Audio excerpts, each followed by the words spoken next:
Cruelle année 2020 qui est en train de faucher les grandes figures de la communication du Congo-Brazzaville. Vincent Modeste Tikaya Tiliane, attaché à la communication du maire de la ville de Pointe-Noire, s'en est allé sur ce chemin de non-retour.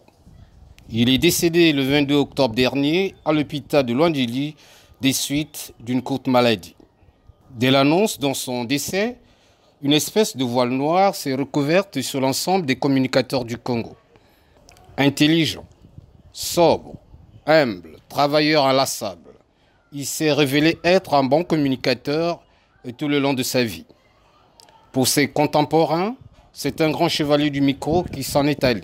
Quoi de plus normal si un hommage digne de son rang lui a été rendu ce samedi 7 novembre 2020 à son domicile situé au quartier Wharf.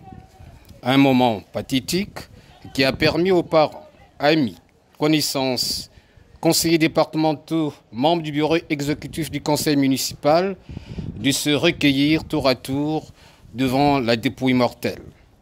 Même si cela s'est fait tantôt dans un océan de pleurs, expression de tristesse et de consternation à l'endroit de celui qu'on appelait amicalement Bogard. Je suis très émotionné parce que c'est un grand frère qui nous a quittés. Et je peux dire qu'il nous a quittés très tôt, parce que mourir dans la soixantaine, je crois que c'est très tôt.